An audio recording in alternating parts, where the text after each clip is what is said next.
तो हाँ जी दोस्तों, कैसे आप सब? आई होप आप सब बहुत अच्छे होंगे। मैं बता दूँ मैं भी बहुत बढ़िया हूँ। तो दोस्तों I am CA Harsh Gupta and I take up the paper of law at CA inter and CA final level. तो मैं सीए इंटर पर paper number 2 corporate and other laws पढ़ाता हूँ एंड सीए फाइनल लेवल पर जो एसपीओएम आपका CA final law का syllabus है दैट आई टेक अप। आज की इस वीडियो में मैं अपने बारे में क्यों बता रहा हूँ? बिकॉज़ आज की वीडियो हमारे उन सारे सीए फाउंडेशन एस्पिरेंट्स की है जिनका रिजल्ट अब आने वाला है। तो आज आपकी डेट की या रिजल्ट्स की अनाउंसमेंट आ गई है। 29 जुलाई आपका रिजल्ट का डेट है। 29 जुलाई जैसा इंस्टीट्यूट ने कहा है लेट इवनिंग तक आपका फाउंडेशन का रिजल्ट आ जाएगा। एंड यही आशा मेरी आप सबके लिए रहेगी कि आप सब बढ़िया से बढ़िया नंबरों के साथ अपना फाउंडेशन क्लियर करें, आप अपनी इंटर की जर्नी उसके बाद स्टार्ट कर पाएँ। यही मेरी एक्सपेक्टेशन रहेगी। So wishing you guys all the success for this. ये वीडियो आज मैंने शूट करने की इसलिए सोची बिकॉज़ जैसे ही आपका फाउंडेशन का रिजल्ट आएगा, देन आपके माइंड में बहुत सारे क्वेश्चंस इंटर को लेकर होंगे। कई क्वेश्चंस पर आपको क्लैरिटी होगी, कई क्वेश्चंस पर आपको डाउट होगा।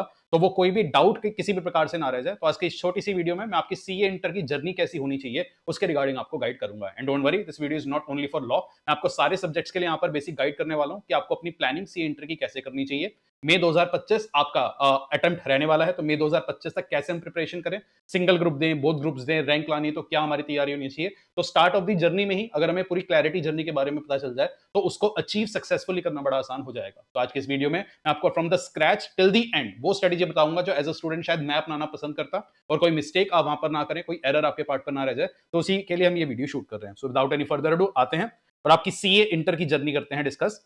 तो आपका रिजल्ट बेटा आ जाएगा 29 जुलाई को। 29 जुलाई जैसे ही आपका रिजल्ट आएगा, लगभग आपका जुलाई यहाँ पर फिनिश हो चुका है। तो अगस्त ऑनवर्ड्स आपकी प्रिपरेशन यहाँ पर होगी स्टार्ट। सी एंटर की अगर हम बात करें तो सी एंटर का लास्ट ईयर एक सिलेबस रिवाइज हुआ था। आपको कोई कंफ्यूजन ना रहे तो आपका जो मई 2025 अटेम्प्ट का टारगेट है, उसके रिगार्डिंग आपको क्या क्या पढ़ना है उसके बारे में आपको बेसिक इस वीडियो के थ्रू बताता हूँ। जैसे ही आपका रिजल्ट आएगा, आपका ग्रुप 1 जो हम कहते हैं सी एंटर का, उसमें आते हैं 3 सब्जेक्ट एंड लाइकवाइज ग्रुप 2 में आपके आते हैं 3 सब्जेक्ट। तो सीए इंटर क्लियर करने के लिए आपको टोटल 6 पेपर क्लियर करने रहेंगे एंड 6 पेपर्स को इंस्टीट्यूट ने 2 ग्रुप्स में डिवाइड किया। ग्रुप 1 में 3 पेपर एंड ग्रुप 2 में 3 paper. Sir group wise bifurcation करने का पर्पस क्या होता है? तो हमारा इंस्टीट्यूट आपको अलाउ करता है कि अगर आप सारे के सारे पेपर्स एक साथ ना देकर ग्रुप वाइज भी अपना अटेम्प्ट देना चाहें, वो भी आप कर सकते हैं। फॉर एग्जांपल, अगर आप मई 25 में सिर्फ ग्रुप 1 का तैयारी करना चाहें, तो वो भी आपको अलाउड होगा। ग्रुप 2 आप उसके बाद अगले सितंबर अटेम्प्ट में टारगेट कर पाएंगे। तो एक बेनिफिट इंस्टीट्यूट आपको ये देता है कि आप एक एक करके सिंगल सिंगल ग्रुप वाइज भी अपनी स्टडीज प्लान कर सकते हो। क्या sir single group wise studies plan करना वाइज होगा? बेटा मेरे ख्याल से नहीं। उसके मल्टीपल रीजंस हैं, वो रीजंस मैं आपको बताता हूं। पहली चीज, आपका जो अर्लीस्ट अटेम्प्ट पड़ेगा वो पड़ेगा मई 2025। अगर आप मई 2025 तक सिर्फ ग्रुप 1 की ही पढ़ाई करते रहेंगे, तो आपका स्टडी टेन्योर बहुत लंबा स्ट्रेच हो रहा है। मतलब आपने लगभग अगले 8-9 महीने सिर्फ एक सिंगल ग्रुप की स्टडीज करी है एंड उसके बाद सितंबर में ग्रुप 2 की तैयारी करके उसको क्रैक करना थोड़ा सा टफ होगा। तो ये जो 8-9 महीने का टाइम है, ये इतना सफिशिएंट है कि आप कंफर्टेबली दोनों ग्रुप की तैयारी कर सकते हैं, अगर आप फ्रॉम द वेरी बिगनिंग एक प्रॉपर प्लान के साथ चलते हैं। इसलिए फर्स्ट थिंग फर्स्ट, आपको मई में दोनों ग्रुप टारगेट करने चाहिए बिकॉज एडिक्वेट टाइम आपके लिए यहां पर अवेलेबल है। सर और कुछ रीजंस दोनों ग्रुप का प्रेशर एक साथ लेने के? One of the biggest reason is बेटा रैंक। आप देखते होंगे, हम भी वीडियोस अपलोड करते हैं, काफी सारे और लोगों की भी वीडियोस आप देखते होंगे, वहां पर आज तक हम लोग अपनी रैंक के बारे में ब्रैग करते हैं। 4 टाइम्स ऑल इंडिया रैंक, ये रैंक वो रैंक। तो एक रैंक ऐसी चीज है जो जिंदगी भर आपके साथ जुड़ जाएगी। तो सीए का मतलब सीए का मैं कह सकता हूं प्रीफिक्स तो आपको मिल रहा है, पर साथ में वो जो रैंक का प्रीफिक्स और एडवांटेज आपको मिलेगा, वो लाइफ लॉन्ग आपके साथ चलता है। एंड रैंक आपकी कब आएगी? जब आप दोनों ग्रुप इकट्ठे देंगे। सर ये रैंक क्या होती है? तो आप सबको आइडिया होगा। हमारा इंस्टीट्यूट ऑल इंडिया लेवल पर जो भी एग्जाम कंडक्ट करता है, किसी भी रेलिवेंट अटेम्प्ट में, वो टॉप 50 कैंडिडेट्स या टॉप 50 परफॉर्मर्स की रैंक निकालते हैं एंड वो बताते हैं जी ये 50 लोग हैं पैन इंडिया लेवल पर जिन्होंने अपना सीए टॉप क्वालिटी के साथ या टॉप परफॉर्मेंस के साथ पेश किया है एंड उनको एक रैंक अलॉट करी जाती है। तो ये जो 50 रैंक्स का क्राइटेरिया है ना, अगर आपकी इसमें एक रैंक आ जाए तो that will work as a cherry on the cake. तो रैंक तभी आएगी जब आप दोनों ग्रुप का प्रेशर इकट्ठे लेने को तैयार हैं, तो आपको दोनों ग्रुप उस केस में साथ ही देने पड़ेंगे। एंड तीसरा और एक और लास्ट एडवांटेज मैं आपको बताना चाहूंगा, बिकॉज अभी जो सीए इंटर का ये मई 24 का रिजल्ट आया, मेरे बहुत सारे स्टूडेंट्स ने भी इस वाले पॉइंट का फायदा उठाया। ट्रस्ट मी, जो एडवांटेज मैं बताने जा रहा हूं अभी सुनने में आपको थोड़ा सा लाइट लगेगा, बट जब एग्जाम्स नजदीक आने लगेंगे एक बहुत बड़ा एडवांटेज बनता है। सर एडवांटेज क्या है? बेटा advantage is of set of. Sir but exactly set of. तो आपके जो ये 6 पेपर हैं, क्लियर करने का क्राइटेरिया क्या होगा? तो हमारे इंस्टीट्यूट ने कहा है जी, फॉर एग्जांपल ग्रुप 1 में आपके 3 पेपर हैं, हर पेपर की वेटेज रहेगी 100 मार्क्स। कोई भी पेपर आपका तब क्लियर माना जाएगा जब आप उस पेपर में मिनिमम 40 मार्क्स करेंगे स्कोर। मतलब एक इंडिविजुअल एग्जाम को स्कोर करने पर आप, यानी इंडिविजुअल एग्जाम में जब आप 40 का स्कोर लाते हैं, तब जाकर के वो पेपर आपका क्लियर माना जाएगा। Let's suppose sir accounts, law, taxation तीनों में हमारे 40-40 आ गए, तो क्या हमारा ग्रुप 1 क्लियर हो गया? The answer is no. Because institute ने एक और क्राइटेरिया यहां पर सेट करा है। उन्होंने कहा जी हर इंडिविजुअल सब्जेक्ट में आपको 40 तो चाहिए, बट इन एग्रीगेट आपका उस ग्रुप में 50% मार्क्स बनने चाहिए। मतलब अगर तीनों सब्जेक्ट के 100 नंबर का आपका पेपर है, तो ग्रुप 1 आपका इन टोटलिटी 300 नंबर का यहां पर हो गया। तो आपको ये ग्रुप पास करने के लिए इस ग्रुप में 150 नंबर लाने पड़ेंगे, क्योंकि अगर आप 40-40 लाते हो दैट मींस आपने उस ग्रुप में ओवरऑल सिर्फ 120 स्कोर किया है, तो आप पासिंग क्राइटेरिया से बहुत दूर हैं। तो पास होने के लिए आपको क्या करना पड़ेगा, आपको हर इंडिविजुअल सब्जेक्ट में 40 भी लाने हैं और आपका एग्रीगेट 50% बनना चाहिए। जब ये दोनों क्राइटेरिया मीट हो जाएंगे तब जाकर के आपका ग्रुप 1 क्लियर माना जाएगा। And same goes with group 2 as well. Group 2 में भी 3 पेपर हैं, 300 मार्क्स का आपके पेपर रहेंगे एंड इसको भी पास तब माना जाएगा जब आप यहाँ पर 150 नंबर क्रैक करेंगे एंड इंडिविजुअली हर सब्जेक्ट में 40-40-40 आपको लाने रहेंगे। अब यहाँ पर एक इंटरेस्टिंग बात, लेट्स सपोज सर हमारे ग्रुप 1 के अंदर हर सब्जेक्ट में लेट्स सपोज 60, 50, 40 आ गए और हमारा एग्रीगेट भी बन गया, मतलब हम इंडिविजुअली हर सब्जेक्ट में पास हैं और हमारा एग्रीगेट भी बना और एग्रीगेट हमारा बन गया यहाँ पर 160, मतलब 150 की रिक्वायरमेंट थी पर ग्रुप 1 में हमारे आ गए 160। अब हम बात करते हैं ग्रुप 2 की। अगर आपने ग्रुप 2 भी ग्रुप 1 के साथ दिया होगा, लेट्स प्रिज्यूम बेटा ग्रुप 2 के अंदर आपने हर इंडिविजुअल सब्जेक्ट में 40-40 का स्कोर तो कर लिया, पर जब आपके एग्रीगेट मार्क्स उठाकर देखे गए वो एग्रीगेट मार्क्स थे 140, मतलब आप 6 के 6 सब्जेक्ट में 40-40 नंबर तो ले आए, पर ग्रुप 1 में आपका एग्रीगेट स्कोर बना है 160 एंड ग्रुप 2 में आपका एग्रीगेट स्कोर बना है 140। और अगर आप 160 प्लस 140 को जोड़ देते हैं तो ऐसे केस में आपका दोनों ग्रुप्स का एग्रीगेट स्कोर मिलाकर के कितना हो गया, 300 आउट ऑफ 600। तो सर क्या मेरे दोनों ग्रुप क्लियर माने जाएंगे? बिल्कुल, इसी को हम कहते हैं benefit of set of. And बहुत बच्चे इसका फायदा उठाते हैं क्योंकि ग्रुप 1 में आपने एग्जाम्पलरी परफॉर्म किया, 150 की जगह आप 160 ले आए, तो ग्रुप 2 में आप इंडिविजुअल सब्जेक्ट जब पास कर गए, अगर आपका एग्रीगेट 150 नहीं भी बना पर ग्रुप 1 और ग्रुप 2 इकट्ठे देने की वजह से अगर आपका एग्रीगेट 50% आ गया तो ऐसे केस में उसे पास माना जाएगा। इन नटशेल मैं क्या कह सकता हूं कि अगर आप दोनों ग्रुप इकट्ठे देते हैं तो उस केस में आपको हर सब्जेक्ट में 40 लाने हैं और आपका जो 50% का एग्रीगेट देखा जाएगा वो 6 के 6 पेपर्स का इकट्ठे देखा जाएगा एंड ये एक बहुत बड़ा एडवांटेज हो जाता है। तो ये कुछ रीजंस हैं कि क्यों आपको दोनों ग्रुप प्लान करने चाहिए। 6 पेपर्स डुएबल हैं, आप अगर मे अटेम्प्ट के लिए अपने दोनों ग्रुप्स की तैयारी वाइजली करके चलेंगे, पेपर से पहले आपकी तैयारी भी हो जाएगी, रिवीजन्स भी प्लान हो सकते हैं, बस आपको शुरुआत से एक स्ट्रेटजी को फॉलो करते हुए चलना है। तो बेच 25 के लिए आज मैं आपको एक टारगेट देता हूं कि आपका टारगेट बेटा बेयर मिनिमम दोनों ग्रुप्स इकट्ठे देना तो होना चाहिए। अब सर ये टारगेट अचीव करने के लिए हमें क्या करना पड़ेगा? ऑब्वियसली आपको अपनी स्टडी स्टार्ट करनी पड़ेगी एंड स्टडीज आप स्टार्ट करेंगे ग्रुप 1 के साथ। Once you are through with group 1 then you will be shifting to group 2। Group 1 की अगर हम बात करें, मैं आपको ऑलरेडी बता चुका हूं, ग्रुप 1 में आपके 3 सब्जेक्ट्स हैं एंड ग्रुप 1 की अगर हम बात करें बेटा, आपकी जो क्लासेस हैं वो स्टार्ट होने जा रही है 2 अगस्त से। मतलब अगर मैं अपने सब्जेक्ट की बात करूं, अपने इंस्टीट्यूट की बात करें, तो हमारे इंस्टीट्यूट पर 2 अगस्त की हमने डेट फिक्स करी है जब आपकी ग्रुप 1 की क्लासेस हो जाएंगी स्टार्ट। आप किसी भी पर्टिकुलर डे पर जब आएंगे आपको तीनों सब्जेक्ट्स की क्लासेस बैक टू बैक मिलेगी। मतलब आपकी जो क्लासेस हैं 2 अगस्त से स्टार्ट होंगी, मंडे टू सैटरडे आपका क्लास का ड्यूरेशन रहेगा, मतलब संडे आपके पास फ्री होगा, संडे में आप अपना पूरा रिवीजन होमवर्क जो भी आपको प्लानिंग करने है वो कर पाएंगे एंड बेटा मंडे टू सैटरडे आपकी क्लासेस चलेंगी। और एक बढ़िया बात क्या है, क्लास आपकी स्टार्ट होगी सुबह 7:30 बजे एंड बेटा इवनिंग में 5:30 बजे तक non stop back to back आपकी तीनों सब्जेक्ट की तैयारी आपको करवाई जाएगी। सर क्या ये टाइम थोड़ा सा देखने में ज्यादा नहीं लग रहा? कुछ गलत तो नहीं लिख दिया आपने? मतलब सुबह 7:30 बजे शुरू करना है और शाम को 5:30 बजे हम फ्री होंगे? बिल्कुल। तो बेटा ये कोर्स आपको प्रिपेयर कर रहा है ग्रेजुअली। फाउंडेशन में आप जनरली 4-5 घंटे की मैक्सिमम क्लासेस करा करते होंगे, बट अब ये इंटर की बात आ गई है, इंटर में आपको थोड़ा सा ज्यादा बेटर प्रिपेयर होना पड़ेगा। डेली बेसिस पर आपका 8 to 9 तो कोचिंग, सॉरी 8 to 9 आवर्स का तो कोचिंग्स का टाइम रहेगा, उसके बाद जाकर होमवर्क वगैरह भी आपको प्लान करना है। सर इतना रिगरस शेड्यूल क्यों? बेटा रिगरस नहीं है, आप नेक्स्ट स्टेप के लिए प्रिपेयर हो रहे हैं, बिकॉज जैसे आप फाइनल्स में जाएंगे, फाइनल्स में आपको पढ़ाई भी करनी होगी और आर्टिकलशिप भी करनी होगी। तो every next version of our life is demanding, मतलब next version of our selves as well, यही मैं कहूंगा। तो ये आपका नेक्स्ट वर्जन है जिसके लिए आप ग्रूम होंगे। तो ये आपकी क्लासेस का ड्यूरेशन रहेगा और बेटा इस रिगरस शेड्यूल के साथ आपको अपनी तैयारी करनी पड़ेगी एंड रिगरस आपको शायद स्टार्टिंग के 1-2 दिन में ज्यादा लगेगा बिकॉज आपने कभी ये चेंज फील नहीं किया, but once you will be with this journey, मतलब अगर आप जैसे ये जर्नी स्टार्ट करते हैं आप बड़े कंफर्टेबल हो जाएंगे ना, आपको रियलाइज होगा ये शेड्यूल इतना भी रिगरस नहीं है, मतलब ये डुएबल है, मैनेजेबल है। और सीए इंटर अगर में बोथ ग्रुप्स अच्छे मार्क्स के साथ क्लियर करने हैं, इतनी मेहनत तो हमें करनी पड़ेगी बेटा, मेहनत से हमें बिल्कुल नहीं डरना चाहिए। एंड एक बार जब आप क्लासेस स्टार्ट करेंगे आप खुद रियलाइज कर जाएंगे कि क्लासेस में कैसे आपका ड्यूरेशन या पूरा टाइम निकल जाता है, पता भी नहीं चलेगा, बिकॉज इंटर लेवल की स्टडीज काफी ज्यादा आपकी मजेदार होने वाली हैं, बहुत ज्यादा प्रैक्टिकल लिंकेजेस के साथ होने वाली हैं। तो ये जर्नी हम करेंगे स्टार्ट। तो 2 अगस्त से हम ग्रुप 1 स्टार्ट करेंगे एंड अगस्त ऑनवर्ड्स ही आपको अपनी ग्रुप 1 की तैयारी शुरू कर देनी है। बेटा अगर आप अगस्त में ग्रुप 1 की तैयारी स्टार्ट करेंगे तो ऐसे केस में आप मानकर चलिएगा ग्रुप 1 की सारी क्लासेस तरीके से करने में कहीं ना कहीं आपका फर्स्ट वीक या सेकंड वीक ऑफ नवंबर आ जाएगा। कंजर्वेटिवली मैं मानता हूं अगर आपने अगस्त में अपना ग्रुप 1 स्टार्ट किया तो मिड नवंबर तक आप ये मानकर चलना आपकी ग्रुप 1 की तैयारी हो जाएगी कंप्लीट। मतलब ये कंजर्वेटिव एस्टिमेट है, कोशिश ये रहेगी कि उससे भी पहले थोड़ा आपकी तैयारी हो जाए, बट कंजर्वेटिवली मिड नवंबर तक लगभग 3 से 3.5 महीने में आपका ग्रुप 1 यहां पर तरीके से प्रिपेयर होगा।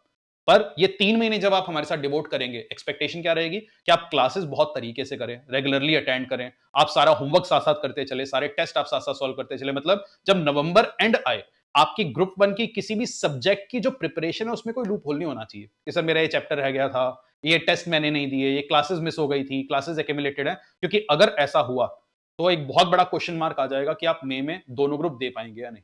क्योंकि अगर मिड नवंबर में आप ग्रुप 1 में स्ट्रेंथ फील नहीं करेंगे, फिर आपको डर लगेगा कि अब मुझे ग्रुप 2 उठाना है या नहीं। तो वो फियर स्टार्ट हो जाएगा और वो फियर तभी होगा अगर आपने 3 साढ़े 3 महीने अपनी ग्रुप 1 की पढ़ाई सिंसियरली नहीं करी। तो इसलिए ये 3 एंड हाफ मंथ्स बड़े क्रूशियल हैं। इसमें कंसिस्टेंटली बस जैसा-जैसा आपके टीचर्स आपको गाइड करते जाएँ, जैसे-जैसे वो पढ़ाते जाएँ, उसको आप पढ़ते जाइएगा, रिवाइज़ करते जाइएगा। आप अपने आप नवंबर में फील करेंगे कि हाँ, you are standing at a very good position and आप कंफर्टेबली अब अपनी ग्रुप 2 की तैयारी स्टार्ट कर सकते हैं। तो आपको खुद को यही टारगेट देना है कि मिड नवंबर तक ग्रुप 1 के 3 सब्जेक्ट आपके बहुत अच्छे तरीके से एकदम पैक हो जाएँ। इसके बाद आपका स्टार्ट होगा ग्रुप 2। तो मिड ऑफ नवंबर में आपका ग्रुप 2 स्टार्ट हो जाएगा। ग्रुप 2 में आपके 3 सब्जेक्ट्स आते हैं, costing, auditing and financial management. Group 1 के भी सब्जेक्ट्स मैंने आपको बता ही दिए थे बेटा। एडवांस अकाउंटिंग यहां पर आएगा, जहां पर बहुत ज्यादा फोकस आपके अकाउंटिंग स्टैंडर्ड्स पर रहने वाला है। Corporate and other laws, this paper I will be taking. यहां पर हमारा ऑब्वियसली लॉ फोकस रहेगा। कंपनीज एक्ट यहाँ का एक कोर कानून आपका रहता है। अपार्ट फ्रॉम दैट भी कुछ कानून है, वो तो हम क्लासेस में डिस्कस करेंगे। एंड टैक्सेशन तो कहने वाली बात ही नहीं बेटा, सीए का सबसे कोर एरिया में कहूंगा वन ऑफ द टैक्सेशन ही रहता है। तो टैक्सेशन आपका ये पेपर यहां पर आएगा। ग्रुप 2 के अंदर आप कॉस्ट एंड मैनेजमेंट अकाउंटिंग पढ़ेंगे। इसके बाद आपका एक पेपर आएगा ऑडिटिंग का एंड लास्टली आपका पेपर आएगा फाइनेंशियल एंड स्ट्रेटेजिक मैनेजमेंट। और अगर आप देखेंगे मैंने सब्जेक्ट्स के आगे नंबर लिखे हैं। नंबर लिखने का पर्पस क्या है? जब आप पेपर देने जाएंगे इसी सीक्वेंस में आपका पेपर भी होगा। मतलब पहला पेपर अकाउंट्स का, फिर लॉ का, फिर टैक्स का, फिर costing, auditing and FM and so on. तो ये इसी सीक्वेंस में आपको अपने एग्जाम्स भी देने होंगे। तो ये ग्रुप 2 आप मिड नवंबर में स्टार्ट करेंगे।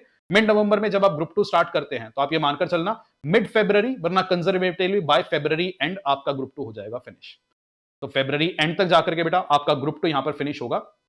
एंड यहां पर यही एक्सपेक्टेशन रहेगी कि फेब्रुअरी एंड तक आप ग्रुप 2 भी तरीके से पैक कर चुके हो, सारी क्लासेस हो गई हैं, कोई होमवर्क पेंडिंग नहीं है, जो नोट्स आपको बनाने थे, जो तैयारी करनी थी क्लासेस के साथ साथ आपने बहुत अच्छे से करी है। और अगर आप एक अच्छे स्केड्यूल के साथ चलेंगे, ग्रुप 2 करते वक्त ग्रुप 1 के भी एक आध सब्जेक्ट आप रिवाइज कर पाएंगे। वो सारी प्लानिंग बात की है, जैसे जैसे वो टाइम आएगा हम आपके साथ पेपर्स तक रहेंगे, तो वो आपको गाइड करते रहेंगे। तो अकॉर्डिंगली आपको फेब्रुअरी एंड तक अपना ग्रुप 2 किसी भी हालत में रैपअप करना पड़ेगा। क्योंकि जब बेटा फेब एंड में अपना ग्रुप 2 रैपअप करेंगे, तो मई 2025 अब ज्यादा दूर नहीं। क्योंकि आप देखेंगे मई 2025 तक आपका सिर्फ मार्च और अप्रैल यहां पर रह गया है। तो ये 2 महीने मिलेंगे आपको रिविजन्स के। यहाँ पर आपको एक प्रॉपर रिवीजन प्लान के साथ अपनी रिवीजन्स करते हुए चलना पड़ेगा। तो वो रिवीजन्स प्लान क्या होगा, कैसे रिवीजन होगी, उसके लिए भी हम आपको गाइड करेंगे। बट एक चीज आपको अभी क्या रियलाइज हो रही होगी कि हाँ, इतना भी ईजी नहीं होने वाला है मई में दोनों ग्रुप देना। ईजी कब होगा? जब आप फ्रॉम द वेरी बिगिनिंग हर चीज को तरीके से पढ़ते हुए चलेंगे। अगर आपने यहाँ पर गैप लाया, आपने क्लासेस एक्यूमुलेट कर दी, देन यू विल स्टार्ट मतलब you will start to feel under confident in that, और फिर आपकी इंटर की जर्नी स्ट्रेच होना स्टार्ट हो जाएगा। वो हमें नहीं करना है। हमारा प्राइम टारगेट यही होना चाहिए। मई 25 अगर हमारा अटेम्प्ट है, मई 25 हमारा दोनों ग्रुप इकट्ठे निकले। उसके 2 साल की हम उसके बाद 2 साल की आर्टिकलशिप अच्छे से करें। 6 महीने की स्टडी लीव के बाद फाइनल भी पहला अटेम्प्ट हम दोनों ग्रुप इकट्ठे निकाले। यही आपको खुद को टारगेट देना है। मतलब हमें अटेम्प्ट्स के चक्कर में नहीं फंसना है, तरीके से शुरुआत से प्रिपरेशन करते हुए चलते हैं। और बेटा ये 8-9 मंथ्स की प्रिपरेशन बड़ी क्रूशियल है। बिकॉज अगर 8-9 मंथ्स की प्रिपरेशन में हम कहीं भी कमी छोड़ते हैं, वो कमी ना बार बार रिपीट होती है, उसको बाद में कवर करना बड़ा मुश्किल हो जाता है। इसलिए शुरुआत से सिंसियरली आप अपनी पढ़ाई करते हुए चलिए। फिर इट इज नॉट मतलब नॉट एन अपहिल टास्क। आप कंफर्टेबली सीए इंटर की जर्नी क्रैक कर जाएंगे। तो मैंने यहाँ पर आपको गाइड भी करने की कोशिश करी। एक ब्रॉड प्लानर मैंने आपको बताया। बाकी आप जैसे ही क्लासेस में आएंगे आपको सारी चीजें डिटेल में बताई जाएंगी। एंड आप में से बहुत से बच्चे हैं जो मई 25 में अब दोनों ग्रुप्स देंगे। दोनों ग्रुप्स देंगे तो बेटा एक और टारगेट मैं आज ही आपको देता हूँ। दोनों ग्रुप दे ही रहे हो तो आपका टारगेट क्या होना चाहिए कि मेरे को लानी है रैंक। क्योंकि अगर मैं दोनों ग्रुप का प्रेशर इकट्ठे झेलने वाला हूं, तो मेरे को अपने लिए टारगेट तो रैंक का सेट करना है। खुद के लिए टारगेट्स हमेशा हायर सेट आपको करने चाहिए। तो अपने लिए वो रैंक का टारगेट आप सेट करते हुए चलेंगे। तो रैंक का वो टारगेट जब सेट करेंगे, अपनी बेसिक्स ऑफ स्टडीज को हमेशा ध्यान रखना। मैंने कुछ ये 4-5 बेसिक पॉइंटर्स आपके लिए बनाए हैं। ये सब आपको ये सारे पॉइंटर्स पता भी होंगे, पर फिर भी एक बार दोबारा से मैं आपको ये जरूर बताना चाहूंगा। बिकॉज इन पॉइंट्स को consistently day by day implement करना वो सबसे बड़ा टास्क है। होता क्या है, हम जब जर्नी स्टार्ट करते हैं 1 हफ्ते 2 हफ्ते 3 हफ्ते में हम मोटिवेटेड रहते हैं, पर फिर हम थोड़ा थोड़ा डिस्ट्रैक्ट होना स्टार्ट हो जाते हैं, लीनियंट होना स्टार्ट हो जाते हैं। तब जाकर के हमारी ये जर्नी स्पॉइल होती है। पर अगर हम कंसिस्टेंटली डे बाय डे अपने स्केड्यूल को इंप्लीमेंट करते हुए चले, तो मुझे नहीं लगता बेटा आपको मई 25 में पेपर क्लियर करने में कोई भी दिक्कत यहां पर आने वाली है। तो इसलिए अगर आपका मई 25 का ये टारगेट है, आप रैंक लाना चाहते हैं, ये कुछ बेसिक पॉइंट्स है, बस इसका ध्यान रखिएगा। आई डोंट थिंक कि there is any secret sauce to get rank, आपको बस वो बेसिक्स ऑफ स्टडीज हमेशा ध्यान रखने पड़ेंगे। फॉर एग्जांपल एक कंसिस्टेंट स्टडी शेड्यूल के साथ आपको चलना पड़ेगा। मतलब आप ये देखिएगा Monday to Saturday back to back आपको क्लासेस करनी है, तो एक कंसिस्टेंट शेड्यूल आपको अगले 8-9 महीने तक इंप्लीमेंट करते हुए चलना पड़ेगा। डेली बेसिस पर वो इंप्लीमेंट आप करते हुए चलिएगा, लास्ट में आपको वो प्रेशर फील नहीं होगा। नेक्स्ट, क्वालिटी स्टडी मटेरियल बहुत जरूरी है। जब आप अपनी प्रिपरेशन किसी भी सब्जेक्ट की करें, किसी भी सब्जेक्ट के लिए आप जिस भी स्टडी मटेरियल को रेफर कर रहे हैं, जिन भी टीचर से पढ़ रहे हैं, उनका जो भी मटेरियल है, उसको एक बार तरीके से आप देखिएगा। उसका फीडबैक आप जरूर देखें। फीडबैक आपको अपने सीनियर से, गूगल से, कहीं से भी मिल जाएगा, बिकॉज एक प्रॉपर स्टडी मैट के साथ तैयारी होनी बहुत जरूरी है। एक ऐसा स्टडी मैट जहां पर इंस्टीट्यूट का स्टडी मैट भी प्रॉपरली कवर्ड हो, सारे प्रोविजंस कवर्ड हो, क्वेश्चंस भी साथ साथ प्रैक्टिस हो पाए। तो ये एक स्टडी मैट क्वालिटी होना बड़ा जरूरी है, बिकॉज आपको पता है यार, मेरे को अगर ये 2 बुक्स या 3 बुक्स मिल गई हैं, इनको अगर मैं बाय हार्ट तरीके से कर जाऊं, तो मेरे को एग्जाम क्लियर करने में दिक्कत नहीं आएगी। तो एक अच्छा स्टडी मटेरियल रेफर करना आपके लिए बड़ा जरूरी है, एंड उसमें आप सेलेक्टिव मत होना, क्योंकि इंटर लेवल पर कई बार स्टूडेंट सोचते हैं लास्ट में सिर्फ सेलेक्टिव टॉपिक्स पढ़ जाएंगे, उससे हमारा काम चलेगा नहीं, बिकॉज आपने जो सेलेक्ट किया उससे आपके अटेम्प्ट में इंस्टीट्यूट कुछ और सेलेक्ट कर ले। तो इसलिए don't be selective, be very detailed from the very beginning. और आपको यही सोचकर पढ़ाई भी करनी है कि यार मैं सीए बनने के बाद सेलेक्टिव क्यों, सीए बनने के बाद अगर क्लाइंट इस टॉपिक में से क्वेरी ले आया तब मैं क्या करूंगा। तो आप जब स्टडीज कर रहे हैं इस ओरिएंटेशन के साथ करना कि ये स्टडीज एक्चुअली में रियल लाइफ में सीए बनने के बाद मेरे काम आएंगी, तो उसी अप्रोच के साथ आपको पढ़ाई भी करनी है। नेक्स्ट, रेगुलर रिवीजन आपकी होनी चाहिए। क्लासेस के साथ साथ भी आप रिवीजन करेंगे। फॉर एग्जांपल अगर मैं अपने सब्जेक्ट की बात करूं, बेटा हमारे सब्जेक्ट में मेरा फोकस ये रहेगा कि मैं आपको पूरा सिलेबस क्लास में याद भी करवा दूं। हम इतनी बार एक कॉन्सेप्ट को रिवाइज करेंगे कि आप अगर क्लास में मेरे साथ उसको रिवाइज करते हुए चलेंगे, आपका लॉ क्लास के अंदर ही प्रिपेयर हो जाएगा। मतलब एक टॉपिक आई वुड से कम 4, 5, 6 बार तो रिवाइज होता ही होगा। क्यूमुलेटिव रिवीजंस की भी हम एक स्ट्रेटजी फॉलो करते हैं, उन सब के लिए भी मैं आपको गाइड करूंगा once we are with the classes. अभी तो सिर्फ एक ब्रॉड पॉइंट्स मैं आपको बता रहा हूं जो आपको ध्यान में रखने हैं। रेगुलर टेस्ट आपके लिए बड़े जरूरी हैं। दैट इज जो भी आपके सब्जेक्ट्स हैं वहां पर आपके चैप्टर वाइज टेस्ट, जैसे लॉ की अगर मैं बात करूं वहां पर आपके चैप्टर वाइज टेस्ट करवाए जाएंगे। उन टेस्ट को टाइमली क्रैक करते हुए आपको चलना पड़ेगा, बिकॉज लॉ के अंदर लॉ समझना एक पॉइंट जरूर रहता है, बट लॉ को लिखना बच्चों का हमेशा से एक फियर फैक्टर रहता है। एंड फाउंडेशन लॉ का बच्चा बहुत ज्यादा डरा होता है, क्योंकि उसको लगता है मेरे को फाउंडेशन में लॉ लिखना नहीं आया, फाउंडेशन में थोड़ा सा लॉ से डरता था, इंटर का लॉ तो और टफ होगा, कैसे वो क्रैक होगा। तो डोंट वरी, मैं आपको इसी अप्रोच के साथ पढ़ाऊंगा कि आपने जिंदगी में कभी लॉ नहीं पढ़ा। आप from the very beginning day 1 law की क्लास करने आए हो, आज तक आपने लॉ नाम का शब्द नहीं सुना, मैं यही मानते हुए आपको पढ़ाऊंगा, उसी के हिसाब से आपकी प्रैक्टिस भी कराऊंगा। मैं यही मानूंगा कि आपको लॉ लिखना बिल्कुल नहीं आता, उसी के हिसाब से आपकी राइटिंग प्रैक्टिस भी कराई जाएगी, टेस्ट भी किए जाएंगे, और इन टेस्ट में सारे के सारे लेटेस्ट आईसीआई के क्वेश्चंस भी टेस्ट होंगे। फॉर एग्जांपल जैसे आप बैच करेंगे तो इंस्टीट्यूट का एक सितंबर अटेम्प्ट आएगा, तो सितंबर अटेम्प्ट के जो क्वेश्चंस है वो भी कवर होंगे। आपकी जो बुक्स आपको मिलेंगी बेटा वहां पर मई 24 तक के सारे क्वेश्चंस कवर्ड है, इंक्लूडिंग मई 24 का पेपर।